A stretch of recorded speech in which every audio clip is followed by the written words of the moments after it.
Salam and peace.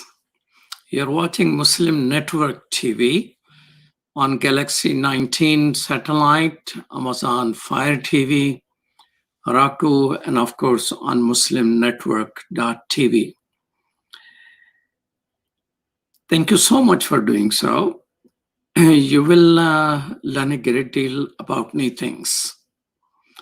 This is a place where conversation takes place among neighbors. Conversation which you don't find anywhere else. That's why we started Muslim Network TV. Most of my adult life, actually, I would say I almost grew up on the south side of Chicago. That's where I am. That's where I'm talking with you. And I will pass by triple houses and similar looking places which are called the palace, getting to Masjid al-Fatih. And that's where Elijah Mohammed used to live in Hyde Park. And I was invited by Farhan to have dinner with him later on. And in the same palace, so I learned now he owns the palace. We had very nice dinner, and I was surprised how well he recites Quran. Although he was just reciting Surah Al-Ikhlas, but it was beautiful.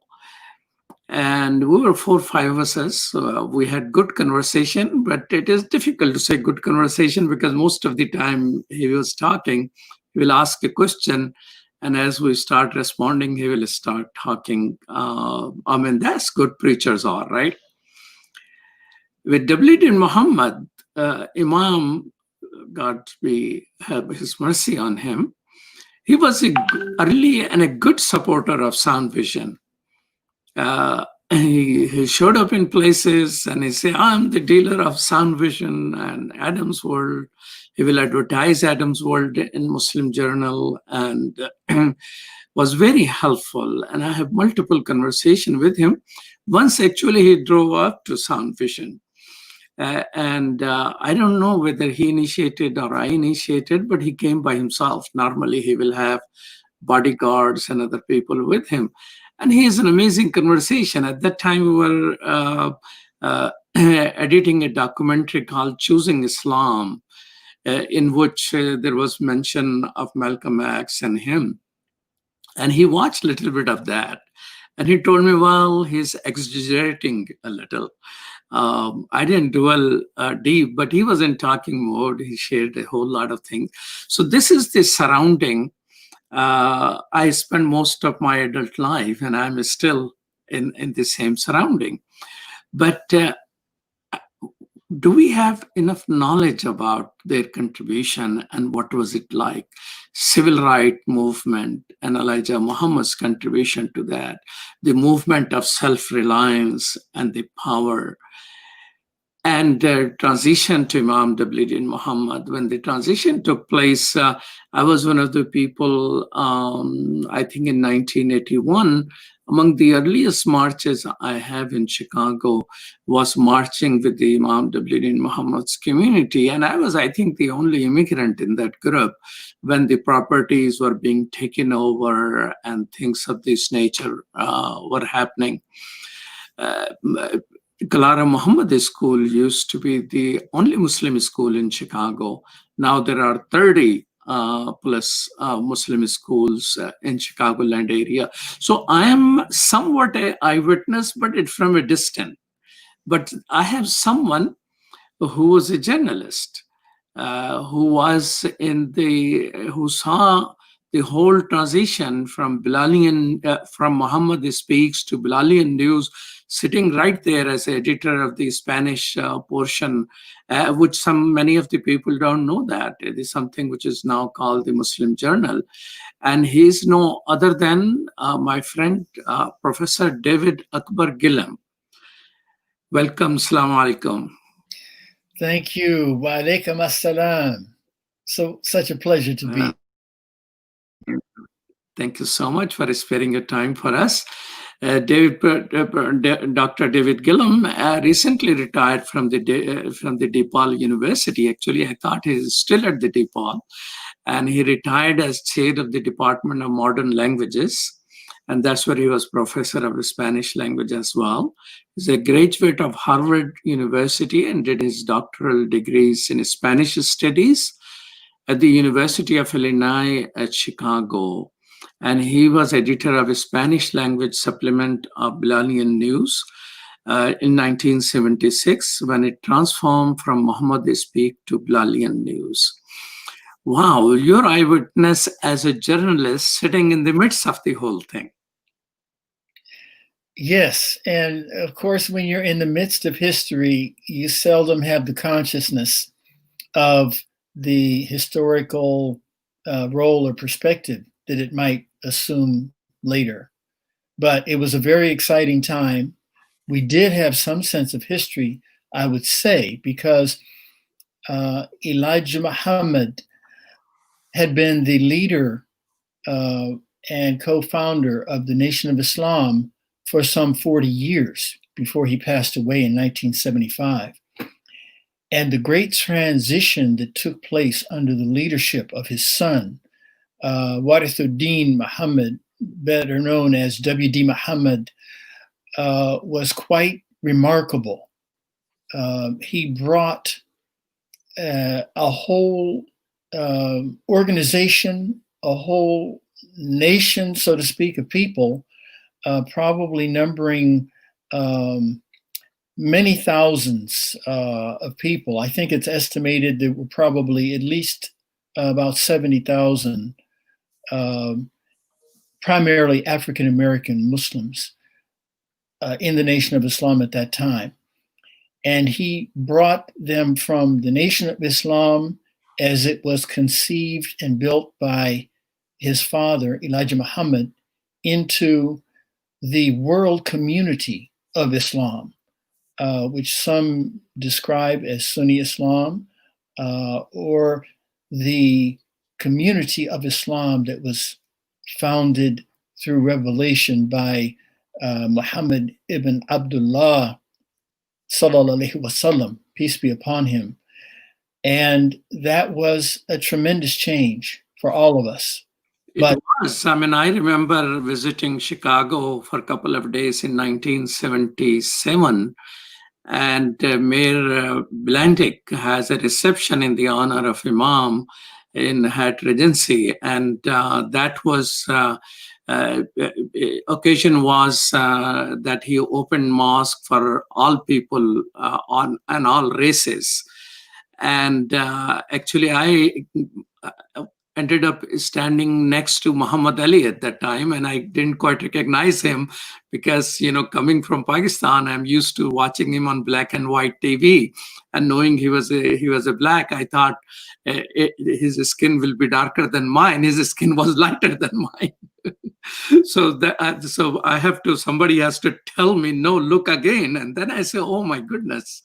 So that was being celebrated at that time. But at that time, you saw all of that as you were as an editor of the newspaper, which was Muhammad Speak, which people used to sell Malcolm X and Muhammad Ali, and a whole lot of people used to sell that. And were you part of selling that as well? I certainly was. I joined the Nation of Islam under the leadership of Elijah Muhammad in about 1972. So I was a member for about 3 years before he passed away. And during that time, I sold Muhammad Speaks on a weekly basis. I sold the fish, whiting, H&G, which was bought under contract from Peru and brought in and sold and distributed as healthy food for and distributed by Muslims to the African American communities around the country. I'm aware of Muhammad Speak, of course, but what is that fish you're talking about? The whiting, H&G, is a fish that is fished off the coast of Peru, the western coast of South America, and Elijah Muhammad, as part of the businesses he built, executed contracts with different countries, including Peru, to provide a fish as well as sardines, a smaller fish, which were canned, fished, and caught. The sardines were canned. The other fish were frozen, flash frozen at sea and sent to the States and distributed by the Muslims, such as myself at that time, door to door in the neighborhoods of primarily the African American communities of Chicago. What was your record? Tell me how many fish you sold and how many not Muslim journal, Mohammed Speak did you sell? Okay, the fish, for some reason, I was particularly enthusiastic about the opportunity to sell that fish. I don't remember what my record was, but I do recall at least thinking of myself and being considered as a very good salesman, especially in the fish. The paper, I never sold as many as I would like to. My goal was to sell 100 copies a week. And many times I did not make that. You have to remember, most of us were also holding down full-time jobs and would go to our FOI classes on the weekends, on Saturday mornings, go to the mosque services. Not everybody here will know what is FOI. FOI is the Fruit of Islam, which was the class for every male Muslim, beginning about the age of 12 to 14, but particularly the men of beginning in late teenage years up until past retirement age, as long as they were physically able to take part. And this was always held on Saturday mornings, and it was a very spirited occasion where we had close order drill, military style for discipline and exciting the spirit before we went out to sell our Whiting H&G and Mohammed Speaks newspaper. Well, tell me, was the fish delicious? It was delicious, very fresh frozen. And my wife can tell you now that she made a lot of different recipes. There were a lot of recipes, and the sisters came up with new recipes for this fish. And by the way, I should let you know that H&G became an affectionate part of the title. It actually means headed and gutted, so that people did not have to clean the fish at all. They were already scaled and cleaned and frozen, and all people had to do was thaw them. And you could make a stew, you could make a fried fish, you could make a baked fish, so many different recipes. So that was one of the success stories of the Nation of Islam. Okay, let's leave the fish on this aside. We will come back to it. But let's talk about why name from Mohammed Speak was changed to Bilalian News. As part of the massive transformation that W.D. Muhammad oversaw, he wanted to change the name as he was engineering the change to a worldwide community, bringing us as African Americans into a worldwide community, which was limited to people of African descent, African Americans. So Bilalian News replaced Mohammed Speaks to show the more particular characteristic and history of our community as African Americans here in the United States, and our relationship to Bilal, the first mu'adhin, or caller to prayer, who was of African or Abyssinian or Ethiopian descent, who was one of the first companions, may Allah be pleased with him, of our Prophet. And he was also the treasurer who kept the finances also at the time. Well, that Bilal is a very famous. I mean, my son is named Bilal, and very good. It's a very popular name in South Asia because of that relationship. People see the Bilal, peace be may Allah be pleased with him, had with the Prophet. So people like to develop that relationship with Prophet Muhammad, peace be upon him. Yes. So they name their children Bilal, meaning he has a relationship with Muhammad sallallahu alaihi wasallam the way Bilal had that close relationship. So this is a very common thing. A major politician in Pakistan is Bilal, and this goes around. A lot of poetry and songs about Bilal. I don't know. This is a part of history. Most of, I think, the African-American Muslims in America probably have no idea how popular Bilal is over there. I think you're right. I certainly didn't before you're mentioning just now. I knew he was well known, but not to that extent. Oh, no, there are books and lessons in schools. People have poetry after him. People have songs about him. One of the major politicians in Pakistan, his name is Bilal. He's among the top 3 politicians. I mean, there are 3 major parties. And one of the party leaders is Bilal also. I hope he follows the character of Bilal, may Allah be pleased with him. So is Muhammad speak then was more connected sort of with Elijah Muhammad as compared to Prophet Muhammad? That's why he decided to change the name to Bilal? I think you're exactly right in that characterization. Muhammad speaks. The Muhammad in the title of the newspaper was referring directly to Elijah Muhammad and his voice to call out to the American black man or African American to wake up and come to Islam and the Nation of Islam as he built it.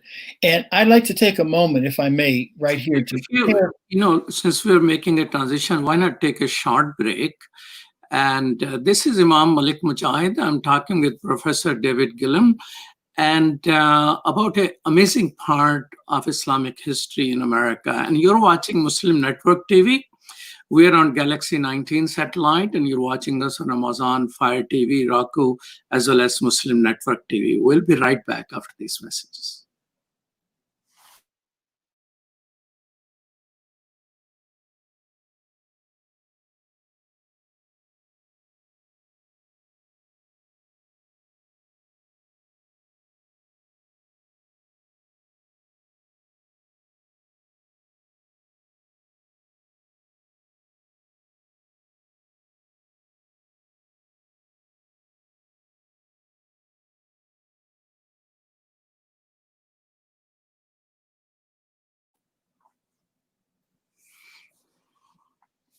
Welcome back to Muslim Network TV. This is Imam Malik Mujahid, and I'm talking with Professor David Gilliam.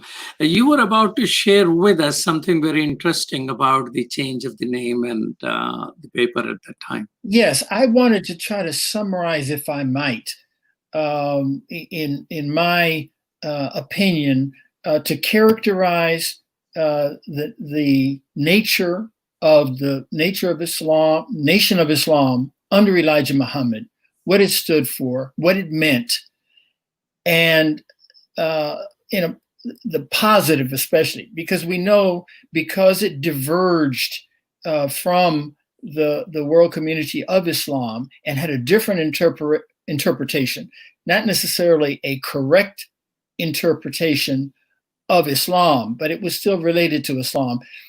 And then the job of transition, the importance and the impact of that job of transition that W.D. Muhammad, the son of Elijah Muhammad, was able to effect.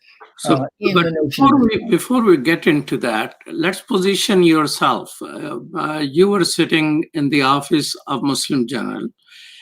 Sorry, I keep saying Muslim Journal because that's in my neighborhood, So in the Bilalian news, Yes. And you're a follower of Elijah Muhammad yourself. And before you moved along with Imam W. Deen Muhammad to the mainstream Islam, how many people were that in that newspaper at that time?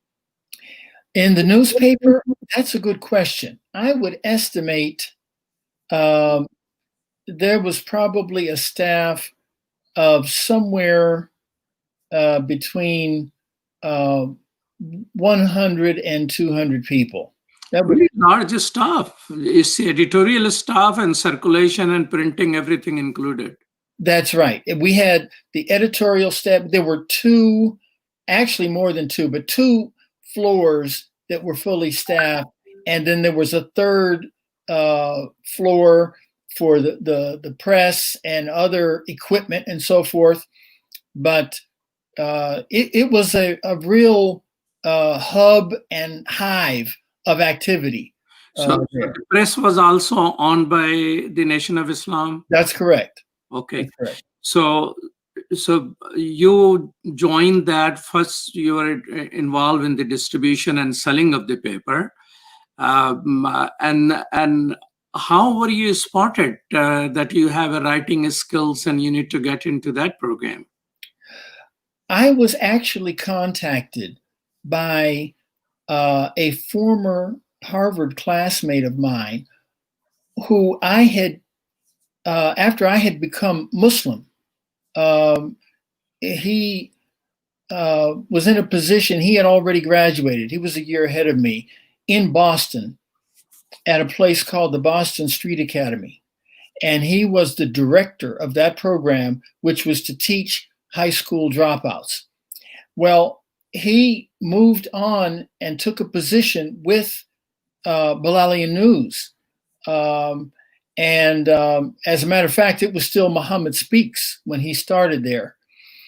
And he then, after the transition, thought that the newspaper might be starting a Spanish language supplement. And so he contacted me and asked me if I would be interested in such a position. And I came to Chicago from Youngstown, Ohio, to interview for the position. Okay, so that's how you ended up joining the whole program, because you have studied Spanish language, right? And you were fit to start an operation. So other people who will be coming there also will come in that way, that people who are connected with the Nation of Islam will see this person, because I know that Imam Michael Ramadan came to Chicago to start a hospital for the Muslim community, right? So the talent was picked up and brought in to serve in a higher level of capacities, I guess. Yes, that is true. That is true. So share with us, so what were the basic, what were the, not the theological, what were the impact of what Elijah Muhammad stood for on the transformation of the African American community and impact on the civil rights movement? I think one of the most important ideas to come out of the Nation of Islam that were constantly taught by Elijah Muhammad can be summed up in the phrase, do for self. He and then also related to that, and appearing in the back page of every issue of the newspaper, and continues to, as far as I know, to appear on the Final Call newspaper of Minister Louis Farrakhan, are what the Muslims believe and what the Muslims want. One of the key points in what the Muslims want was land. And this was an idea that the United States should provide land for the Muslims that was productive land, to allow them to be able to produce and sustain themselves as a community and as a nation within the nation of the United States. Because nothing of nothing like this had ever been provided since the end of slavery to give them a chance to build an economic base. Despite the promise of it. That's right. That's right. Despite the promise of it and the famous 40 acres of a mule. And this goes right into the conversation that has come up anew regarding reparations.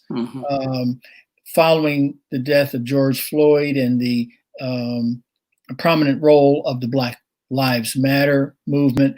But this was something that was included in every issue of the Balali News. And the idea of do for self, and together with do for self was the idea that a Black person had an identity that had been stolen from them, robbed from us, so that we didn't have the ability to think for ourselves, to know about our past, and to have aspirations to for high accomplishment, whether it's on a personal and family basis, or whether it's on a community and community nation basis.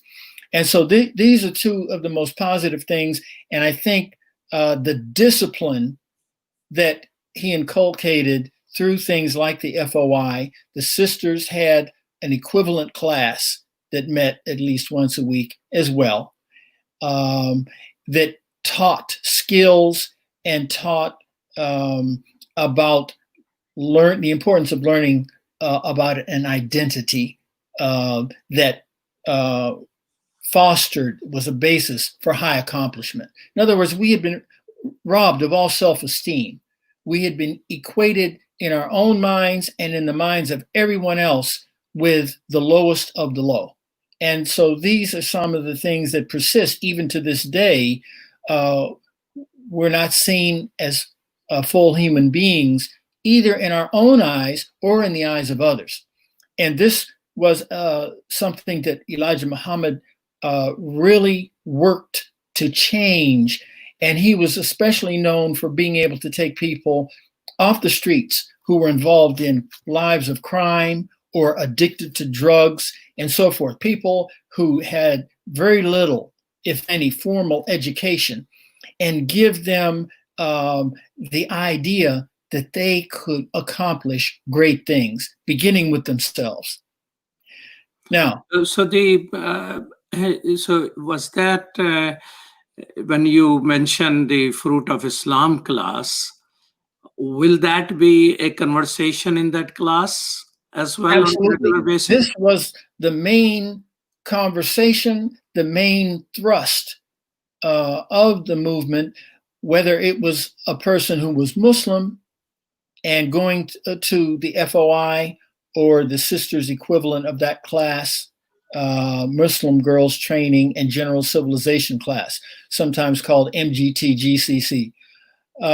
Whether it was people who were part of the Nation of Islam, men or women or children, or to people who were being invited to join the Nation of Islam in one of the 3 times weekly meetings at the temple or mosque. The idea that we were destined for great things and needed to reclaim this idea of identity and humanity and our relationship with God himself, Allah subhanahu wa ta'ala. But it wasn't put exactly the way Prophet Muhammad put it. It wasn't identified as closely with Quran and the revelation. But those things were always referred to as the inspiration. And the message was given to us as Black people because we were most in need of it. It's a little bit similar to the Black Lives Matter movement, where it said Black Lives Matter because we're the lives that have been least appreciated and denigrated and harmed. So do you think one can write an article or essay, Nation of Islam as the early Black Lives Matter movement? That's possible. You'd have to look at some important details to make sure you had an accurate picture. But the principle that you're identifying is important, because in some ways, it's my personal opinion that the Nation of Islam, and there has been some scholarly research on this as well, was a kind of a training ground for so much of the civil rights movement, the Black Power movement, because remember, the Nation of Islam was around since 1930, with Elijah Muhammad becoming the leader in 1933. A lot of history happened between 1933 and 1975. Many African Americans passed through the doors and learned from the presentations in the Muhammad's mosques around the country, in major cities and in smaller towns. And so I think you can say that this is one of the great influences and a very important voice in the dialogue of people who were participating in the civil rights movement and in the general advancement for Black people. There were influences most likely also on the Nation of Islam from earlier periods, earlier movements, specifically Marcus Garvey. And there's even some research that connects Marcus Garvey to Islam to show that he was aware of Islam as a force, as a religious tradition. So we know that many of the leaders later, either civil rights or Black Power movements, had exposure to the message that was taught by Elijah Muhammad, and of course Malcolm X, probably the best known. The attitude of Black writers, African American intellectuals at that time towards Elijah Muhammad, were they sympathetic? They were ambivalent, or they were critical, as people now are towards Nation of Islam? Well, I think you could. I think you have a whole spectrum of various combinations, because it was controversial even within the Black community.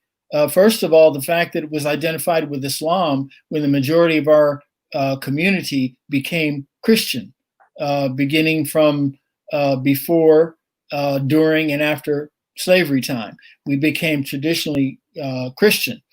Many of us, of course, were Muslim when we arrived at these shores. It's estimated that somewhere between a quarter and a third of us who arrived on these shores enslaved from Africa came as Muslims. The most important source of this story comes in Alex Haley's Roots, which was first a book and then a series, TV series, where Kunta Kinte was Muslim and was forbidden, not permitted to practice Islam, although he tried when he first got here. So it was controversial in the Black community and not well accepted by many. But at the same time, a lot of people had to admit that the Nation of Islam had success in changing many people who otherwise were lost, people who were leading a life of crime or addicted to drugs for various reasons, poverty, all of these things which had become a blight on our community. Elijah Muhammad was able to have some success there where other people hadn't. I'm not going to address in detail many of the negative aspects, and I think this is part of what W.D. Muhammad wanted to bring to an end and bring out the positive aspects, further emphasize those. But in my opinion, one of the greatest things that W.D. Muhammad was able to do was take anything that was considered good work, socially uplifting, spiritually uplifting for the African American, and connect it directly to Quran and Let's discuss Muhammad, a peace little be more. upon him. Discuss that little more after we take this short break. All right. This is Imam Malik Mujahid. I'm talking with Professor David Gilliam, and you're watching Muslim Network TV. We'll be right back after these messages.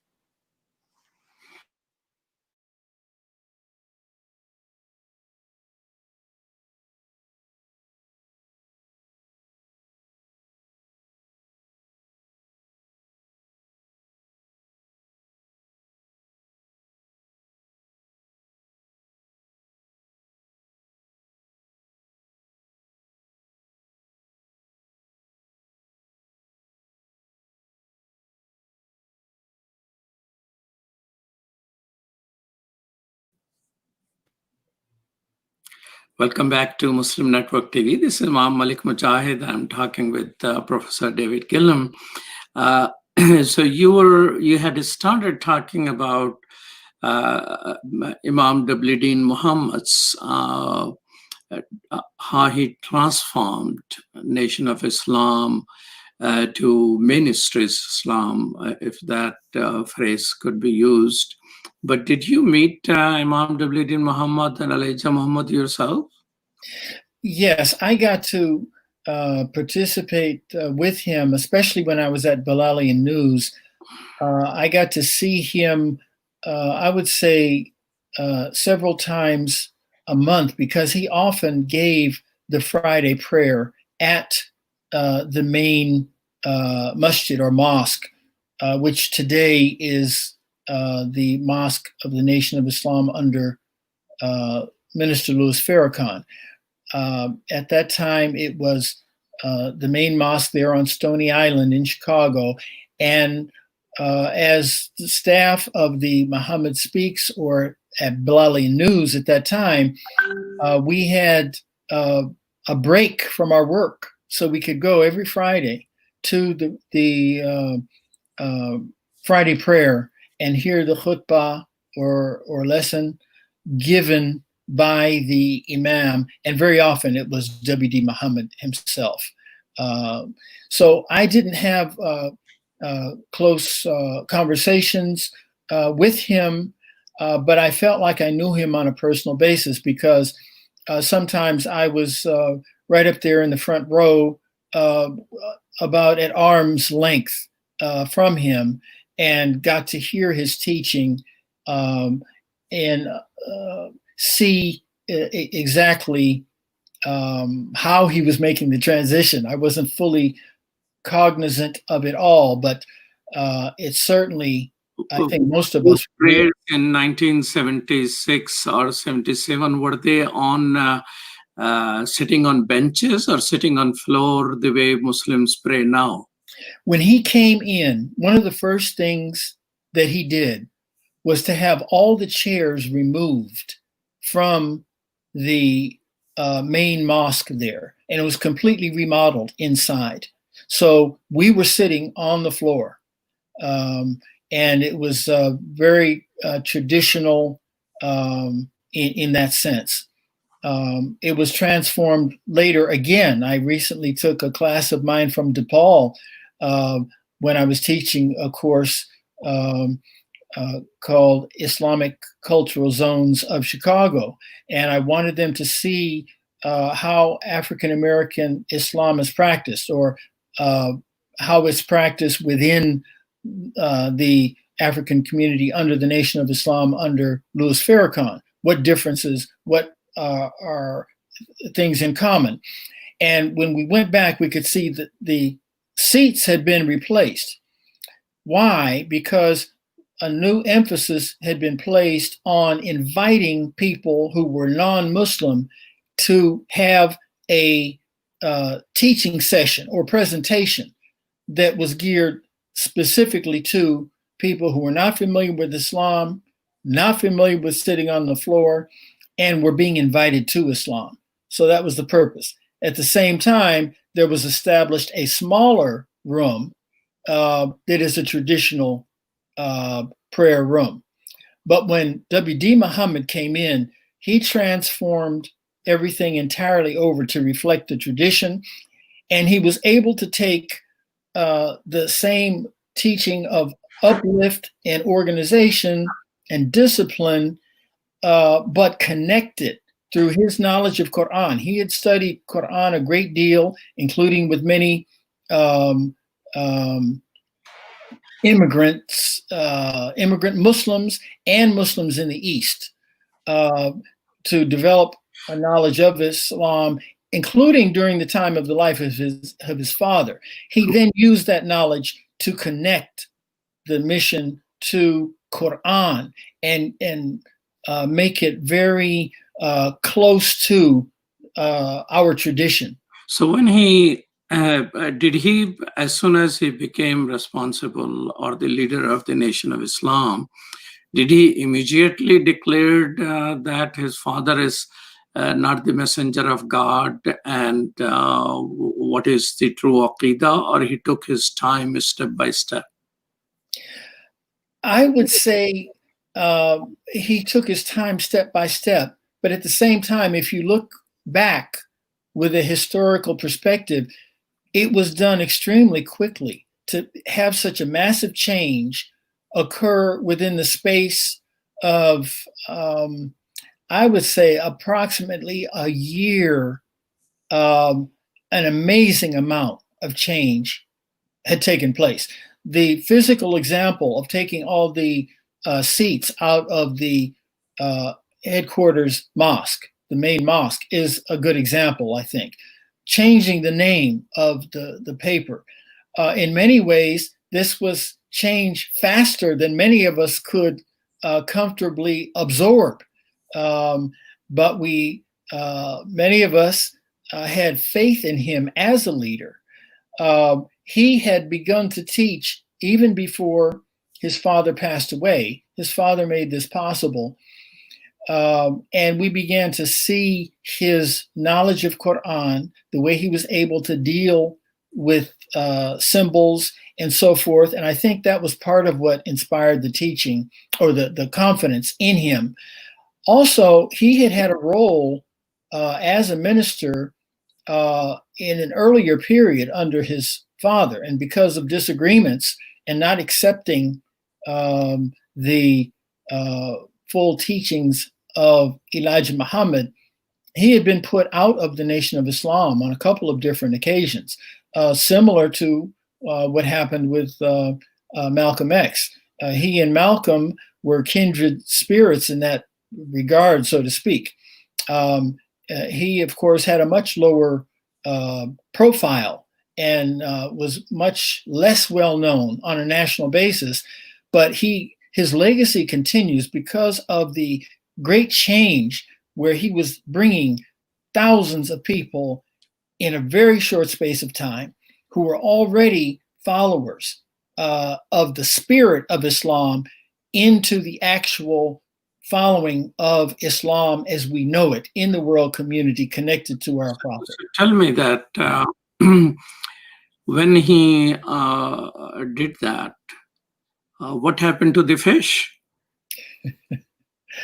Well, I came in the south side of Chicago. I mean, I grew up most of my adult life around that community.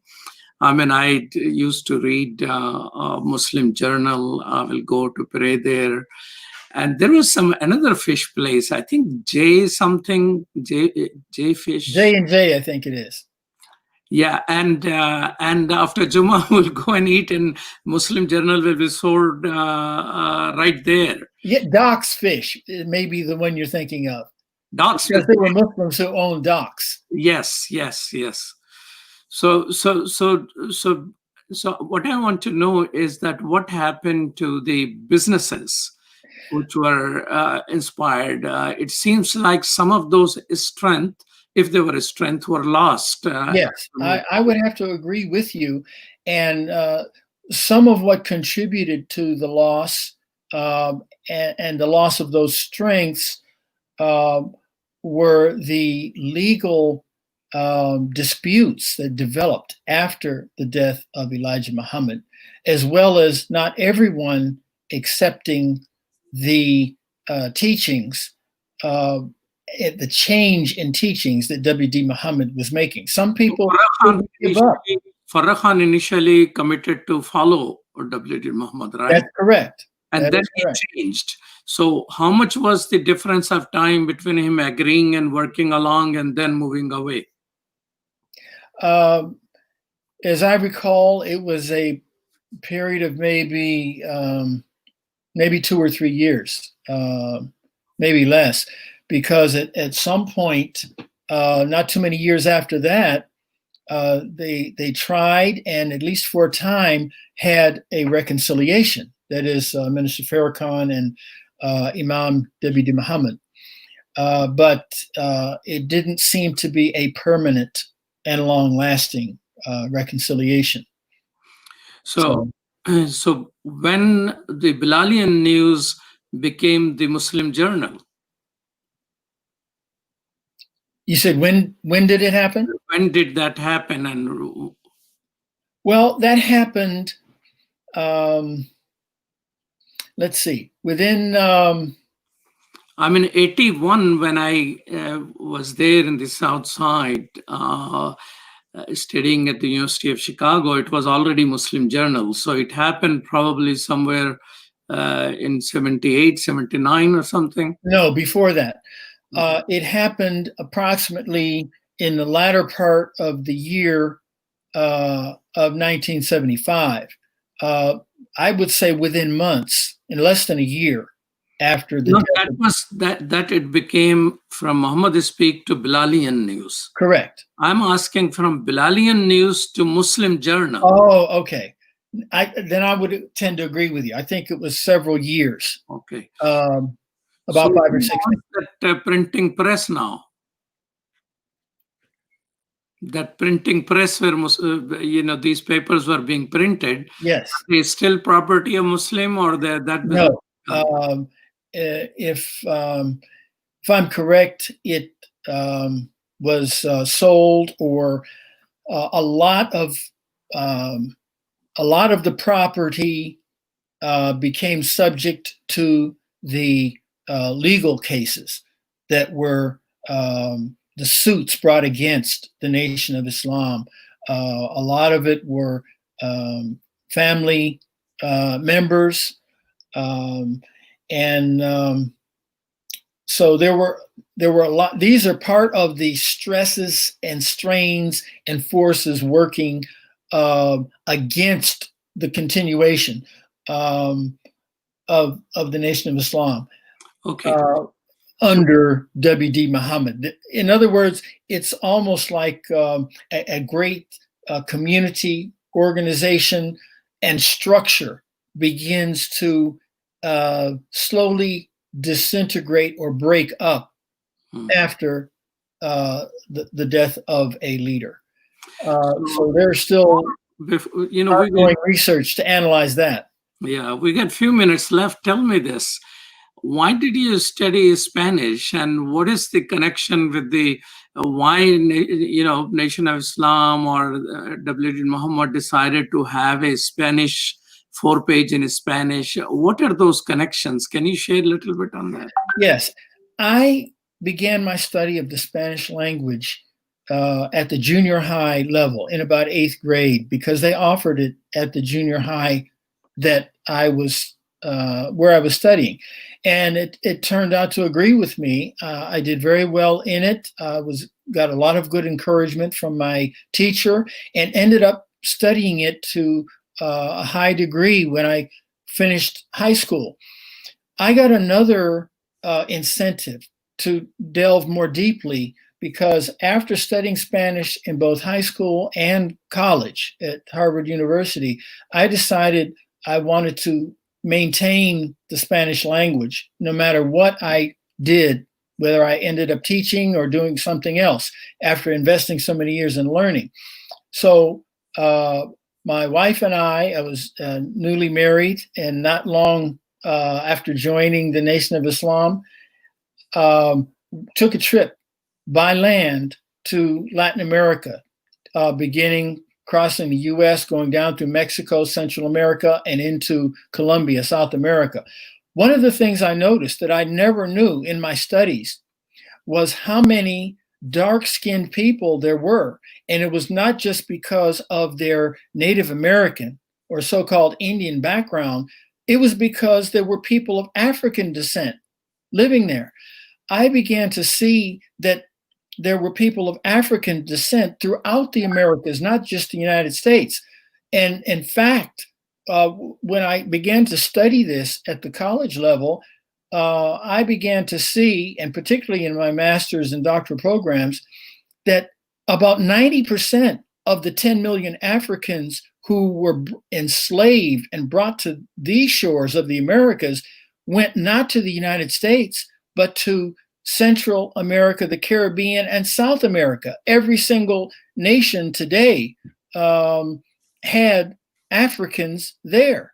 And Many of them enslaved. also in, Bahia, Brazil, Muslim, were African Muslim were That's right. a dictionary of French and English to That's right. The Muslim Africans were very important in the slave revolts in Brazil, especially in the 1830s and 40s.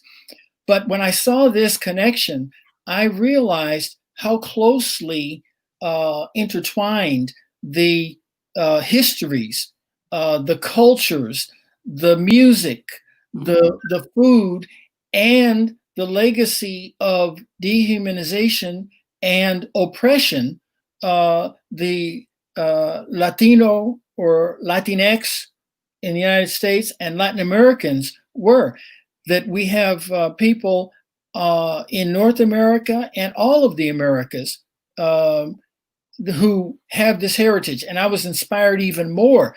It was an accident that my forebears end up in North America, north of Mexico, in the United States, speaking English, instead of in the Caribbean speaking French or Spanish, or Latin America speaking Spanish or Dutch.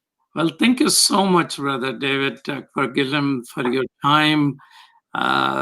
David Gilliam is a retired professor and a community leader in the Muslim community of Chicago. This is Imam Malik Mujahid. You have been watching Muslim Network TV at Galaxy 19 satellite, Amazon Fire TV, Raku, and of course on muslimnetwork.tv, our website itself. I would like to thank, along with David Gilliam, Sumaya Heather, who is our producer today, and Aliza Majid, who is intern producer. Peace. Salam. Such a pleasure to join you all.